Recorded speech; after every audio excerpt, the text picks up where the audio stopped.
क्या होता है गीता पढ़ने से? शास्त्र में कहते हैं जब हम गीता पढ़ते हैं शोक से, भय से, मोह से हम मुक्त होते हैं। कैसे मुक्त होंगे शोक से? आप अगर देखिए पूरे संसार में सब समय हमारी चिंता क्या होती है? जो हमारे पास में नहीं है वो हमें चाहिए, जो हमारे पास में है कहीं कोई ले ना ले, कहीं कोई उस चीज़ को छीन ना ले, जो हमें नहीं मिला उसका दुख है। तो शोक, भय, मोह। भय है ये मेरे पास है कोई ले लेगा, शोक ये मुझे नहीं मिला, मोह अगर ये मुझे मिलता तो। ये तीन चीज़ ही है। आप अगर आप सुबह उठ के रात को सोते समय तक अगर आप एक बार विचार करके देखो आपके जो कार्यकलाप है ये तीन चीज़ ही है। कुछ चाहिए, जो मिल गया वो कोई ले ना ले, और जो नहीं मिला उसका दुख है। लेकिन जब गीता पढ़ते हैं तब शोक, मोह, भय तीनों चले जाएंगे। कैसे कैसे मिट जाएंगे? क्योंकि तब क्या होगा, जो चीज़ आपके पास में है आप सोचोगे ये तो मेरी है ही नहीं, भगवान ने दी है, मेरी नहीं है। अब क्या हुआ? मोह चला गया, मेरा है ही नहीं, ठाकुर जी का है, as of now under my care, अभी मेरे पास है लेकिन मेरा नहीं है, मोह नहीं है, खत्म। अच्छा भय नहीं लगेगा। अच्छा अगर मेरे पास जो आज ठाकुर जी ने दिया है अंडर माई केयर, अगर ठाकुर जी ने ले लिया कोई बात नहीं, मेरा था ही नहीं, उनका था, उन्होंने दिया, उन्होंने ले लिया तो ले लिया, तो भय भी नहीं। तो अब भय भी नहीं है, मोह भी नहीं है। अच्छा जो चीज़ नहीं मिला, अच्छा भगवान की इच्छा है, उनका है, देना चाहेंगे तो देंगे, नहीं देना चाहेंगे तो नहीं देंगे, शोक भी नहीं है। शोक, मोह, भय कैसे गया ये शोक, मोह, भय? जब आप गीता पढ़ते हो, गीता का ज्ञान जब बढ़ता है। ज्ञान, गीता पढ़ने से बहुत सारी चीज़ें होती है हमारे जीवन में। गीता पढ़ने से आपका पहले तो इन्फॉर्मेशन, ज्ञान बढ़ता है। फिर क्या होता है जब इन्फॉर्मेशन आती है? प्यूरिफिकेशन, हृदय शुद्ध होता है। प्यूरिफिकेशन होने के बाद में क्या होता है? ट्रांसफॉर्मेशन, जीवन बदलता है। प्रोटेक्शन, हमको माया से प्रोटेक्शन मिलता है। करेक्शन, हम जहाँ जहाँ गलती करते हैं हमें पता चलता है। सैटिस्फिकेशन, हृदय में सैटिस्फिकेशन होता है। कन्विक्शन, भगवान के ऊपर में श्रद्धा बढ़ती है। ये सब चीज़ गीता पढ़ने से होती है।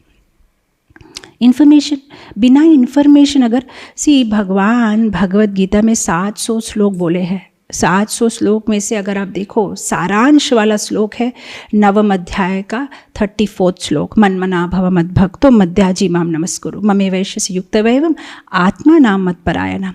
अपने मन को मुझ में पिरो, मेरे बारे में सोचो, मुझसे संलग्न करो, नमस्कार करो। कैसे करेंगे? किसी के साथ संलग्न करना है, किसी के बारे में सोचना है, सतत तो उसके बारे में जानना है। बिना जाने आप किसी के बारे में कैसे सोचोगे? 24 घंटा भगवान बोलते सततम कीर्तयन्तो माम। कैसे करें सततम कीर्तयन्तो माम जब उनके बारे में हम जानते ही नहीं हैं? आज अगर मैं आपको बोल दूँ ब्रसल्स के बारे में सोचिए, आप बोलेंगे ब्रसल्स कहाँ है? ये ब्रसल्स कौन सा कंट्री, कौन सा सिटी, कहाँ है? यूरोप, अमेरिका, जर्मनी, कहाँ है ये जगह? आप कैसे उसके बारे में मेडिटेट करेंगे जब आपको उसके बारे में ज्ञान ही नहीं है? लेकिन अगर आपने ब्रसल्स के बारे में पढ़ा है, सुना है, यूट्यूब में वीडियोस देखे हैं, तब जब मैं कहूँगी ब्रसल्स पे अपना मन को केंद्रीकरण करो, तब आप कर पाओगे। तो हम सब जानते हैं कि हमारे जीवन का, मनुष्य जीवन का लक्ष्य है कि हम लास्ट मोमेंट में, हमारे अंतिम समय में, जब हमारी प्रयाण यात्रा, ये जो हमारी आत्मा है इस शरीर को छोड़ के दूसरे शरीर में प्रवेश करेगी या जहाँ भी जाएगी, जो हम सोचते हैं उस पे हमें शरीर मिलता है।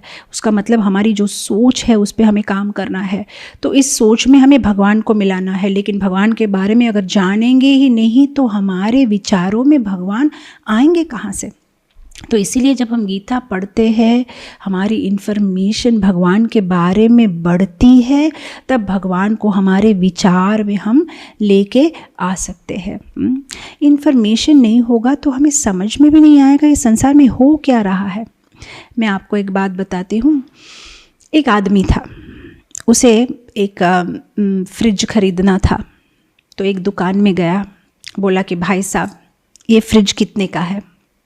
जो दुकान के आदमी थे बोले भाई साहब आप यहाँ से चले जाइए, हम आपको नहीं बेचना चाहते। ये प्रॉब्लम क्या है? पैसा लेके आया हूँ, मुझे ये फ्रिज खरीदना है, आपको प्रॉब्लम क्या है? नहीं हम आपको बेचना नहीं चाहते, आप यहाँ से जाइए।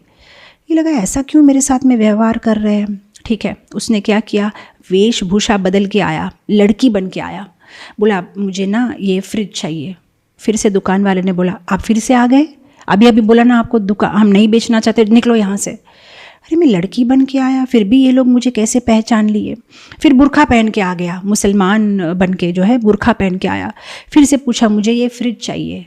फिर से दुकान वाले ने पहचान लिया, बोला तुमको अभी अभी बोला तुमको नहीं बेचेंगे, यहाँ से जाओ। फिर वेशभूषा बदला, फिर वेशभूषा बदला, हर बार ये लोग पहचान जाते हैं। फाइनली वो बोलता है ठीक है मुझे नहीं खरीदना है ये, मैं नहीं खरीदूंगा, सिर्फ एक बात का जवाब दे दो। मैं इतना बार वेशभूषा बदल के आ रहा हूँ फिर भी आप कैसे पहचान लेते हो मुझे। दुकान वाले ने बोला, दुकानदार ने बोला बड़ा आसान है, आप जिसको बार बार दिखा के कह रहे हो फ्रिज फ्रिज, ये फ्रिज है ही नहीं, ये तो वॉशिंग मशीन है, ये तो वॉशिंग मशीन है। और आप बार बार इसे फ्रिज कह के संबोधित कर रहे हैं, इसीलिए आप कुछ भी वेशभूषा बदल के आओ हमें समझ में आ जाता है कि वो आप ही है। तो ठीक है मुझे ये ज्ञान नहीं है तो मुझे ये बेचने में आपकी आपत्ति क्या है। तो दुकानदार ने कहा कि जिसको इतना भी बुद्धि नहीं है कि ये फ्रिज है कि वॉशिंग मशीन है, ऐसे आदमी को अगर मैं बेच भी दूँ तो कल को फिर आप मुझसे झगड़ा करने आ जाओगे कि इस वॉशिंग मशीन में जो है खाना ठंडा क्यों नहीं हो रहा है, क्योंकि ये फ्रिज है ही नहीं, ये वॉशिंग मशीन है। तो ऐसे लोगों के चंगुल में हमें पड़ना ही नहीं है, इसलिए हम आपको बेचना नहीं चाहते। बस हमारी भी सिचुएशन ऐसी है, बड़ी बड़ी बातें हम करते हैं, बड़े बड़े प्रश्न हम पूछते हैं। भगवान ने 16,108 शादियाँ क्यों की? भगवान ने अर्जुन की तरफ पार्शलिटी क्यों की? भगवान झूठ क्यों बोले? भगवान ने चोरी क्यों की? भगवान ने, भाई साहब तुमको नहीं समझा सकते, हम नहीं समझा सकते क्योंकि तुमको पता ही नहीं है वॉशिंग मशीन क्या है, फ्रिज क्या है, क्या समझाए। बहुत बार हमें ईमेल आते हैं, बहुत सारे प्रश्न आते हैं, इतने सारे प्रश्न पूछते हैं, मुझे समझ में नहीं आता है मेरा उत्तर मैं कहाँ से शुरू करूँ। कम से कम अगर वे ABCD कुछ जानते हो उसके बाद कुछ पूछे तो मैं जवाब दे पाऊँ। ऐसे ऐसे प्रश्न पूछते हैं, लेकिन अगर आप देखो उनके पर्सनल लाइफ में ना वो भगवान का जप करते हैं, ना वो प्रसाद लेते हैं, ना वो गीता के बारे में जानते हैं, ना वे कृष्ण के बारे में कुछ जानते हैं। वो महाभारत के सीरियल में सोनी टीवी में ऐसा दिखाया था माता जी, तो इसका थोड़ा जवाब देंगे। ऐसे ईमेल मुझे हजारों आते हैं। इसमें हमने इस चैनल में इसमें ऐसा दिखाया था, कृष्ण का जो है ये नहीं, वो भी उनकी गर्लफ्रेंड थी, तो उसके बारे में आपका क्या बोलना है। मैं ऐसे मेल्स जवाब ही नहीं देती हूँ, सोचती क्या जवाब दे। अपने निजी जीवन में वे कोई प्रयत्न ही नहीं कर रहे भगवान के बारे में जानने के लिए, और उनके इतने सारे प्रश्न हैं। तो पहले इन्फॉर्मेशन तो लो भगवान के बारे में, इन्फॉर्मेशन लोगे तभी तो पता चलेगा। अदरवाइज आप देखो हमारी परिस्थिति कैसी है।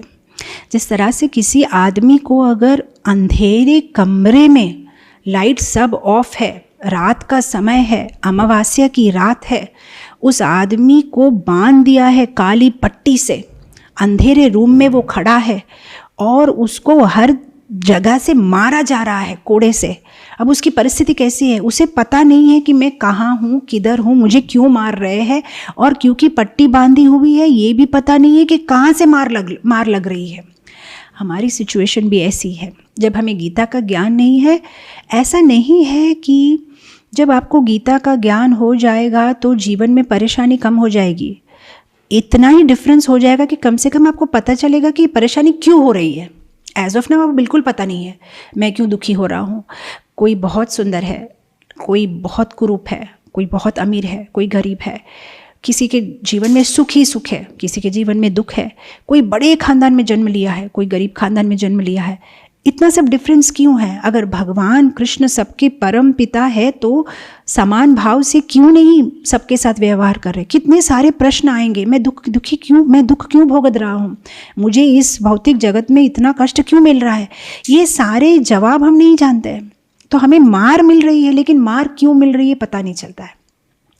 लेकिन जब भगवत गीता का ज्ञान होगा तब क्या होगा? वो पट्टी हमारे आँख से निकल जाएगी, कमरे में रोशनी आ जाए। मार तो अभी भी पड़ेगी क्योंकि भौतिक जगत में है ना, दुखालयम अशाश्वतम, मार तो पड़ेगी, लेकिन कम से कम अब अपने आप की रक्षा कर सकते हैं। बारिश तो गिरेगी, आप भक्त बन गए इसलिए आप जहाँ जहाँ चलोगे बारिश बंद नहीं होगी, लेकिन आप में अब ये बुद्धि आ जाएगी कि मुझे छतरी पकड़ लेनी चाहिए, अपने आप की रक्षा करनी चाहिए। कीचड़ तो पूरा यहाँ का जैसा है वैसा ही रहेगा, लेकिन आप में अब बुद्धि आ जाएगी कि मुझे चप्पल पहनने चाहिए, बस उतना ही फर्क पड़ेगा। गीता हमें एक ज्ञान देता है। हाँ, परिस्थिति ऐसी ही रहेगी, मुझे कैसे इस परिस्थिति के साथ में रिएक्ट करना है, रिस्पॉन्ड करना है, मुझे क्या करना है, ये ज्ञान गीता से मिलता है। तो इन्फॉर्मेशन, ज्ञान बिना भक्ति अंधी है और भक्ति बिना ज्ञान लंगड़ा है। हाँ, अंधविश्वास नहीं है हमारा। हम जब भक्ति करते हैं ज्ञान से जुड़ के करते हैं, समझ के करते हैं भगवान कौन है, भगवान की पूजा क्यों करनी चाहिए, गीता क्यों पढ़नी चाहिए, सब कुछ हमें गीता का जो है ज्ञान जो है हमें सहायता करता है। तो इन्फॉर्मेशन, प्यूरिफिकेशन, शक्ति देती है हमें, प्रोटेक्शन। हाँ, जिस तरह से आप देखिए साधारण आप डे टू डे लाइफ में भी कभी कभी हमें बहुत सुस्त लगता है तो हम क्या करते हैं, थोड़ा सा ग्लूकॉन डी पी लिया, थोड़ा सा कोई शेक पी लिया तो एकदम शक्ति आ जाती है। उसी तरह से इस भौतिक जगत की सिचुएशंस से जूझने के लिए भगवत गीता ग्लूकॉन डी है। जैसे आप ग्लूकॉन डी पीते हो, बोलते हैं ना जान में जान आ जाए, बस उस तरह से हमारी जो है मन में शक्ति आ जाती है, मन में शक्ति आ जाती है। आपको गीता महात्म्य में मेरे ख्याल से ये श्लोक आता है, इसमें लिखते हैं कि जिस तरह से साबुन और पानी से हम नहाते हैं तो हमारा शरीर शुद्ध होता है, उस तरह से जब हम गीता का पारायण करते हैं, गीता को पढ़ते हैं, सुनते हैं, तो क्या होता है, संसार मलनाशनम, संसार मलनाशनम, ये जो संसार के क्लेश है, ये जो हमारे मन की अपवित्रता है, ये सारा साफ हो जाता है। प्रोटेक्शन, करेक्शन, हमें स्ट्रेंथ मिलती है। हिज होलीनेस भक्ति तीर्थ स्वामी महाराज जब अपने अंतिम दिनों में बिस्तर में थे, उन्हें कैंसर था, तो सच्चिदानंद महाराज उनसे मिलने गए थे। तो अंतिम समय में कह रहे थे, महाराज कोई अच्छी बात बताओ जो हम हमेशा याद रखें। तो भक्ति तीर्थ महाराज ने कहा कि बस मैं इतना ही कहना चाहता हूँ, तुमसे पूछना चाहता हूँ कि जब दो कुत्ते लड़ रहे हो, झगड़ा कर रहे हो, तो कौन सा कुत्ता जीतेगा। सच्चिदानंद महाराज सोच रहे, हाँ कुत्ते की बात कहाँ से आ गई, मुझे कुत्ते के बारे में इतना ज्ञान नहीं है, कौन सा कुत्ता जीतेगा, पता नहीं, दो कुत्ते लड़ रहे हैं तो कौन सा कुत्ता जीतेगा। बोला महाराज मुझे समझ में नहीं आया। तो भक्ति तीर्थ महाराज ने बहुत सुंदर बात कही। उन्होंने कहा जो कुत्ता शक्ति वाला है, जिसे पोषण मिला है, वो जीतेगा, सिंपल सी बात है। और फिर उन्होंने कहा कि हमारे हृदय में भी दो कुत्ते हैं, एक जो हमें हर वक्त अच्छे काम करने के लिए प्रोत्साहित करता है और एक जो हमें माया की ओर ले जाता है। और इन दोनों का हमेशा युद्ध होता रहता है ना हमारे जीवन में। हम सब समय ये करें कि वो करें, आरती में जाए कि थोड़ी देर और लेटे सोते रहे, जब करे कि टीवी देखे, ये जो कंटिन्यूस फाइटिंग होती है। कौन जीतेगा? जिसको ज़्यादा पोषण मिला है। उसका मतलब हमने जिसको ज़्यादा पोषण दिया है वो शक्ति वाला हो जाएगा। मतलब हमें पसंद हो ना हो, अगर हमने जप किया है, हमें पसंद हो ना हो, हमने अगर गीता पढ़ी है, उड़िया भाषा में ये कहावत है, आपको पसंद हो ना हो तीता खाओ, तीता माने कड़वा खाओ, आपको समझ में आए ना आए गीता पढ़ो। तो बस अगर हमें पसंद हो ना हो, अगर हमने भगवान का ही प्रसाद लिया है, हमने गीता पढ़ी है, हमने जप किया है, हमने आरती कीर्तन किया है, हमने साधना किया है, तब क्या होगा, ये जो हमारा ये कुत्ता है जो अच्छा वाला है वो शक्ति वाला हो जाएगा। और तब ये जो कुत्ता जो हमें माया की तरफ ले जा रहा है, जब ये फाइट करने के लिए आएगा, तब ये उसे डिफीट कर देगा कि नहीं, मुझे तो आरती में ही जाना है, मुझे तो सेवा में ही जाना है, मैं तुम्हारी बात नहीं सुनूंगा। तो गीता पढ़ने से जो है ये शक्ति हम में बढ़ती है, माया से युद्ध करने की शक्ति हम में बढ़ती है। तो प्योरिफिकेशन, इन्फॉर्मेशन से क्या होगा? देखिए एक बहुत सुंदर कहानी, संत एकनाथ एक बार प्रवचन कर रहे थे, तो प्रवचन के एंड में एक आदमी ने आके बहुत सुंदर प्रश्न पूछा। बोला महाराज आप इतना सुंदर कथा करते हो, आपको कैसे इतना उत्साह मिलता है? क्या आपको पाप करने का दिल नहीं करता? क्या आपको पाप करने का आकर्षण नहीं होता? तो संत एकनाथ बड़े गंभीर तरह से बोले, ये सारे बातें बकवास है। सबसे पहले एक बात सुनो, तुम्हारे सिर पे मैं जो है लिखा हुआ देख रहा हूँ, तुम 7 दिन के अंदर मरने वाले हो। मुझसे बात करने में टाइम वेस्ट मत करो, जाओ अपना लाइफ प्रिपेयर करो। तो बोला अरे थैंक यू, कितनी बड़ी बात बता दी, मैं 7 दिन में मरने वाला हूँ। इमीडिएटली घर गया, सारे अरेंजमेंट्स किए, सब कुछ किए, जो भी इंश्योरेंस पॉलिसी, बीवी बच्चों को बता दिया सब। 6ठे दिन जो है संत एकनाथ उसके घर आए। बोला अरे आप आए, बहुत अच्छा लगा। बोला नहीं बस मैं इतना ही पूछना चाह रहा था, तो कैसे चल रहा है, कितने पाप किए तुमने लास्ट 6 डेज़ में? तो पाप, क्या पाप करूँगा, मरने वाला हूँ। ये 6 दिन सारे इंतज़ाम में ही लग गए, पाप करने का विचार भी नहीं आया। फिर एकनाथ जी ने बोला तुम कोई मरने वाले नहीं हो, मैंने ऐसे ही बोला था तुम्हें ये समझाने के लिए कि जब तुम सोच रहे थे कि मैं मरने वाला हूँ, तुम्हें पाप करने की इच्छा नहीं हुई कि मैं मरने वाला हूँ, पाप क्यों करूँ।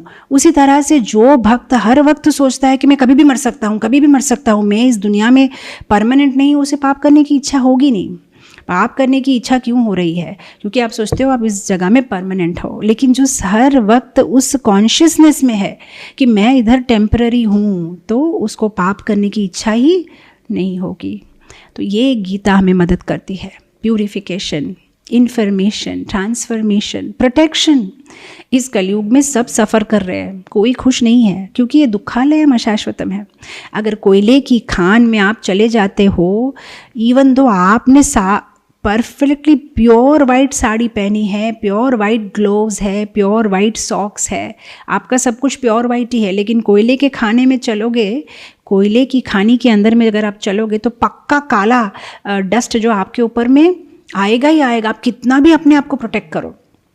उस तरह से हम जो ये कलयुग में है, हम कितनी भी कोशिश करें, हम ये दुखालयम है, ये दुख से भरा हुआ है। पदम पदम यद विपदम, हर एक स्टेप में दुख है, प्रॉब्लम है। लेकिन रूप गोस्वामी बोलते हैं कि एक ही आदमी है जो इस प्रॉब्लम से बच सकता है। क्या बोलते हैं रूप गोस्वामी पद्यावली में? अहो अहो भी न कले विदूयते सुधा सुधारा मधुरम पदे पदे दिने दिने चंदन चंद्रशु शीतले यशो यशोदा तनयस्य गीयते। यशो यशोदा तनयस्य गीयते, जो यशोदा के बेटे का गाना गा रहा है, उसके बारे में सुन रहा है, उसका पूजा कर रहा है, उसका भजन कर रहा है, उसका क्या होगा? अहो अहो भी न कलेर विदूयते, ये जो कली का क्लेश है उसे नहीं छू सकता। सुधा सुधारा मधुरम पदे पदे, अरे सब लोग गर्मी में है लेकिन वो तो एयर कंडीशन में है, सब सफ़र कर रहे हैं इस भौतिक जगत में, लेकिन वो आनंद में, उसका कस्टमाइज एसी पीछे लगा हुआ है, वो जहाँ जहाँ जा रहा है। सुधा सुधारा मधुरम पदे पदे दिने दिने चंदन चंद्र शीतले, सब गर्मी में मर रहे हैं, उसको तो ठंडा लग रहा है कि किसी ने चंदन लगाया हुआ है, एकदम मज़ा आ रहा है उसको। क्यों? क्योंकि वो यशो यशोदा तनयस्य गीयते, यशोदा के पुत्र श्री कृष्ण की सेवा कर रहा है, भगवान कृष्ण की। शंकराचार्य क्या बोलते हैं? क्या बोलते एको एकम शास्त्रम देवकी पुत्र गीतम, एको देव देवकी पुत्र एवो, एको मंत्र तस्य नामानि यानि। और फिर बोलते हैं कर्म अपि एकम तस्य सेवस्य देवा, मतलब एक ही काम है हमारा, तस्य देवस्य सेवा। एक ही मंत्र है देवकी के पुत्र का जप करना, एक ही भगवान है देवकी का पुत्र, एक ही शास्त्र है जो देवकी के पुत्र ने गाया था भगवत गीता। एक ही काम है हमारे जीवन में, उनकी सेवा करना, बस दैट्स ऑल।